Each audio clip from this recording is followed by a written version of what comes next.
Clod Makes a Friend, age 9. Is his name really Clod? Learned Eugen asked, speaking each word slowly, as though the conversation was already a waste of his time. He finished with a distraught sigh, as haughty as his tone. Claude cursed under his breath, another thing he would get in trouble for if they could hear him from the other room. Not that it really mattered. His punishment was already going to be severe. How could a little cursing make it worse? It was just so frustrating. Why would his teacher ask that? Was Eugen trying to make this longer just to torture him? It grated that his teacher would choose to start his visit by picking on Claude's name. His own name was no better. What was a Eugen anyway? It sounded like the name of a bad noodle.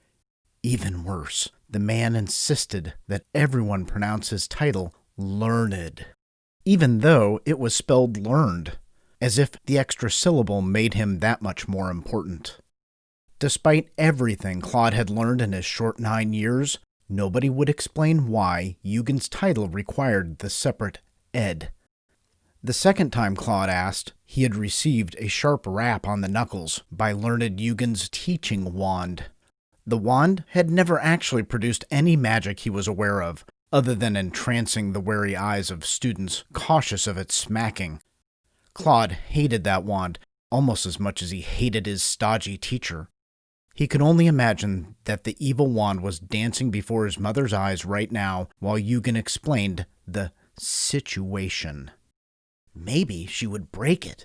His mum had a temper, and Claude listened closely, longing with every fiber of his body to hear that snap of that wand.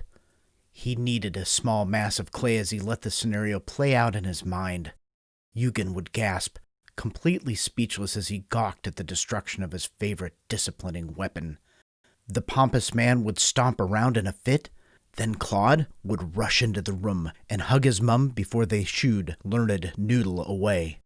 That would certainly make everything better. "He's named after his father," she said, with absolutely no apology in her voice. It wasn't quite the delicious snap he had hoped for, but he was grateful for her defiance.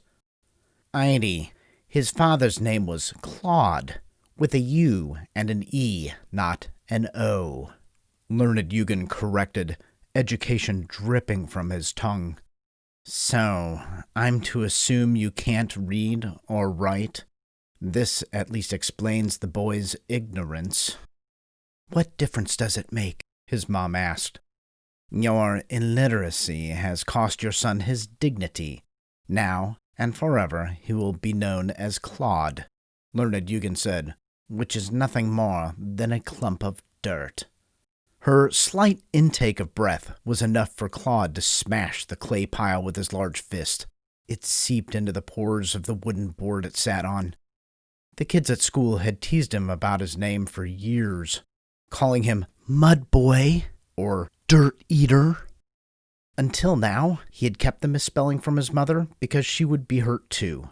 All she did was work and take care of him. The last thing he wanted to do was make her feel bad.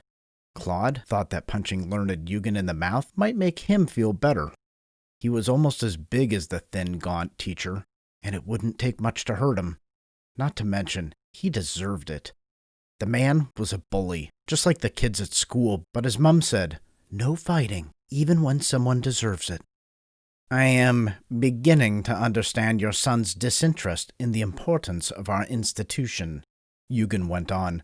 "Despite my efforts, he is almost failing in every course." His grades. Claude's heart raced. Eugen wasn't here to talk about the accident. He had mentioned the accident at school to his mum, hadn't he? It didn't matter. Claude had definitely forgotten to mention his grades. Sort of forgotten. It wasn't that he didn't try to do well. He just didn't get it. Learned Eugen spoke down to him, and he couldn't ask his mum for help. She couldn't read. And she worked so hard at the mill that he just didn't want to bother her with it. "So, he's passing?" she asked. Claude immediately wanted to hug her. His mum may be upset with him later, but she was standing up for him now. The evilest teacher ever didn't stand a chance. He is, Eugen said. Barely. I live on barely, she said snappily. I've noticed, he scoffed. It doesn't matter, as long as he passes, right? She said, ignoring the man's slight. He could still be chosen? Is the boy here now? Eugen asked. He's resting in the other room. I believe he's sleeping, she said softly. He was very upset when he came home. There's another room? I thought that was a closet, the hateful man muttered, his whiny voice crawling under the door like a freshly hatched nest of spiders. It is unlikely that Clod could be placed into any school of magic. Amongst his age group, I have already identified those with great talent in neuromancy, theomancy, heomancy, theomancy. Learned Eugen wasted a lot of air listing a boring variety of mancies other students could perform. Clod lay on his side, squeezing the pile of clay that was far more important than anything his teacher had ever said. Despite her long hours at the mill, his mother always managed to bring him an apron full of clay every few weeks. She would deliver it with an apology about not giving him better toys, but he really didn't care. Clod loved clay. It could become anything. He'd made castles they could live in, tiny armies that would protect them, and monsters that could easily be squished. Clay wasn't just a toy. It was all of the toys.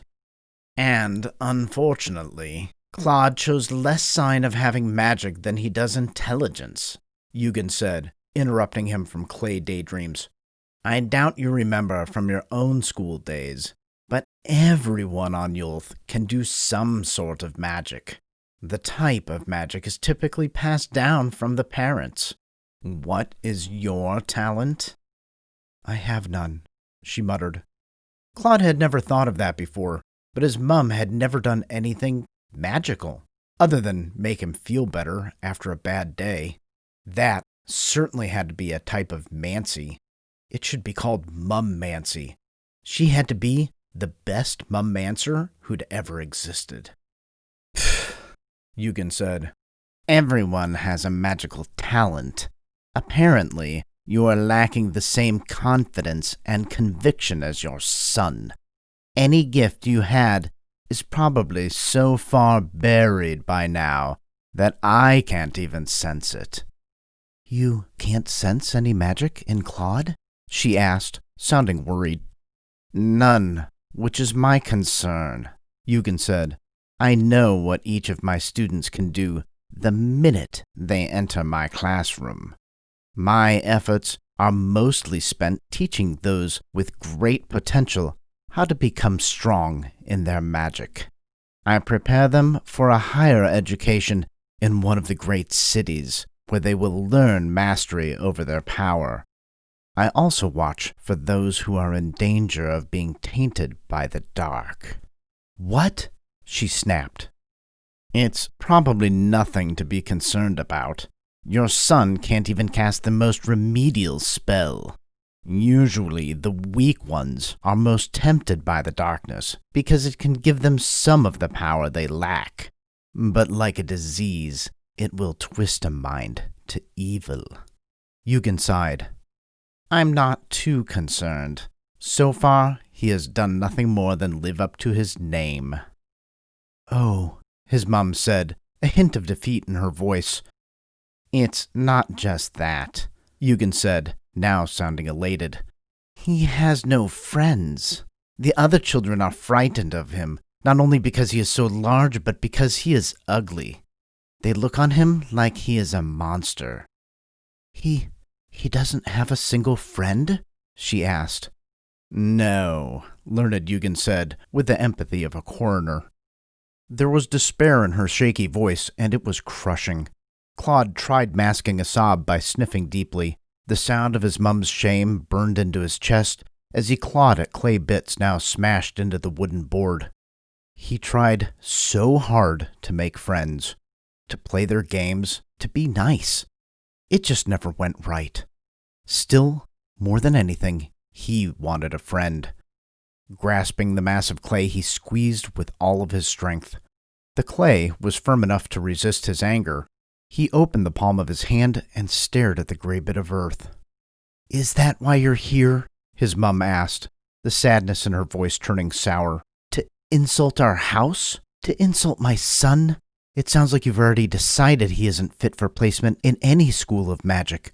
Why should he even bother with your dumb school?" "I'm here because of what happened on the schoolyard," Eugen explained. "But I think it's just as important you understand what I do. I educate. I teach those little vessels of power how to use their gifts wisely and steer them away from the taint of darkness. Despite my low expectations, your son could still have a small morsel of potential, something even I don't recognize. It's my job to find that gift and cultivate it. There are not many learned, because it is so rare to recognize and hold an understanding for all forms of magical divination. It is my job to teach those who will become heroes and leaders, weed out the dangerous, and find chores for those few who are less fortunate." "Less fortunate?" she asked. "Those like yourself, and probably Claude, who lack the conviction to meet their potential," he said with mock regret. "People who will help with the menial tasks of mill work or digging ditches." There was a long pause, and Claude could practically sense her glaring at Eugen through the closed door. "Is that all?" she asked coldly. "That is not all," learned Eugen continued. "Your oaf of a son is also a menace. Today he broke young Reed's arm." "Claude mentioned something about an accident," his mum said, "that someone tripped him and he fell on Reed." "And we're all grateful that Reed wasn't crushed," he said. "That boy is a fount of potential. It would have been a great loss." "My son didn't mention the broken arm. I'm sorry Reed was hurt," she said. "Boys and girls get hurt playing. That's what healers are for. Is Reed in trouble for teasing my son?" "I don't punish strength," Eugen said sharply. "Well, you certainly don't inspire confidence," his mum said, her voice louder with every word. "Didn't you just tell me that's what Claude needs?" The argument that commenced became less important than the clay. Claude smiled as the familiar earthy smell, like a spring rain on dry dirt, filled the room. He worked the mass until it was warm, almost unnaturally so. Something felt different this time, different from all the other times. Normally, he would mold the clay into soldiers and daydream them to chase Eugen away. This time, the clay seemed to want a shape of its own. Despite his clay-smashing tantrum, there was still enough to form a pillar. That was when he started to sculpt. When his thick fingers became too tacky, Claude poked and carved the figure with small sticks he had fashioned into tools. He frowned in concentration, sweat dripping from his nose at the effort.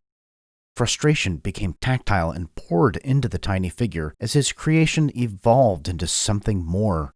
It was the hardest thing he had ever done, and the most rewarding. The front door banged, hard enough to shake the small cottage. His mum roared in anger, her shoes clacking loudly on the wooden floor as she stormed around. She muttered curses he had never heard before and slammed a pot on the stove.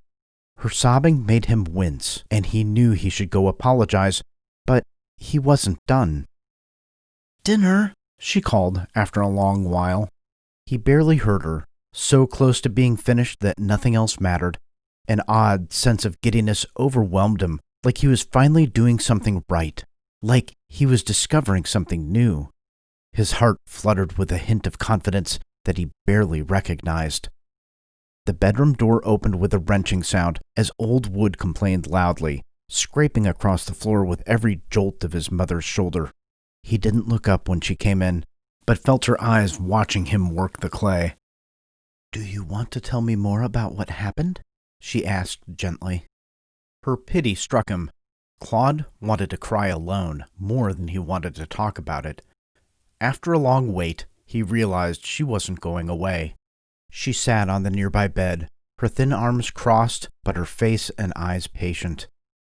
His mum's dark red hair curled about her shoulders. She was thin from too much work and not enough food, but showed no age in her porcelain features. Despite her petite frame, she was strong enough to hold up the world, and far smarter than learned Eugen gave her credit for. She also had a temper that Claude would have to face if he didn't explain. "I didn't mean to break his arm," he said through a scratchy throat. "We were playing tag. I think someone tripped me." "Oh," she said, more concerned than angry. "He's much smaller than you." "Everyone is," he said, unable to hold back a tear. It dripped from his chin and landed in the clay. "That's why they make fun of me. They say mean things about my size, and my name, and my face. They tease me all the time for having no magic. Now, they'll hate me even more." "We've talked about being careful playing with the other children," she said gently. "It's hard, but you just have to ignore them." "I just wanted some friends, but they call me names and push me and trip me," he said through labored breaths. "It really was an accident, Mum." "I know, baby," she said. He crawled around his small creation and fell against his mother's legs. She patted his wiry brown hair as he wept, letting him mumble on about mean kids and wanting a friend of his own. She rocked as best she could until his cries became the occasional catch, finally wiping away his tears with a kerchief before dabbing her own eyes. "Show me what you're making today," she said, her voice more cheerful. "Is it a dragon or an army?" "No, I made a friend," Claude said with a sniff. He turned the board around so his mum could have a better view. "Oh," she said, leaning in to look closer. "This is wonderful. You've never made anything so detailed." The clay figure was shaped more or less like a young girl. It stood no taller than his hand, with dark holes for eyes and a mouth that looked like a shadowy cave. The figure had roughly hewn hair that fell below her shoulders, a round nose, and a dress that draped over her knees. "What's her name?" she asked. "My name is Ada," the clay girl squeaked in a tiny voice. Her dark eyes blinked as if she were waking abruptly, and she smiled at Claude. "Oh my," his mum said with a start, placing a hand on her chest. It felt right, and Claude beamed at his mum. She looked from him to the clay figure nervously. "Ada is a very pretty name," his mother said. "Where did you come from?" Ada raised an arm and aimed it at Claude, her hand so roughly carved she was unable to point. He nodded proudly, slightly out of breath. He had rarely seen his mum surprised, or even nervous, but her eyes were wide and her hand shook. Despite his elation, he began to worry that he had done something wrong. "I see," she said. "And why are you here?" "To be Claude's friend," Ada said. And for some reason, this made his mother's shoulders lower. Her breath caught, but she gathered her composure quickly. "Well, I'm glad you're here," she said to Ada. "Claude needs a good friend." "I'll be his best friend," she said sincerely. "How did I do this, Mum?" Claude asked, staring at Ada in wonder as she spun about. "Eugen said I have no magic." "Eugen doesn't know everything, but this needs to be our secret," his mother said in her almost angry voice. "Please, Claude, you can't tell anyone." "I promise, Mum," Claude said, not completely understanding. "I'm going away already," Ada said weakly, covering her face with a tiny arm. "But I don't want to go. I need to play with Claude. This isn't enough time." Ada struggled to say something more, but her body became still. "Ada?" Claude asked. She didn't move, and he gently rested a finger on her. His heart pounded, and he wanted to cry again. His only friend was already gone. Claude looked at his mother, but she merely shook her head. He wanted to bring her back, but didn't know how. He pulled back his hand, and Ada collapsed into a heap of soft gray ash. This is David Peterson. Thank you for listening to this chapter of Clod Makes a Friend. I had fun with this reading, but if you want to hear this performed by a professional narrator, be sure to check out the audiobook read by the amazing Wayne Farrell, available on Audible, Amazon, and iTunes. This has been Clod Makes a Friend, Age 9, written by David J. Peterson, copyright 2018, all rights reserved.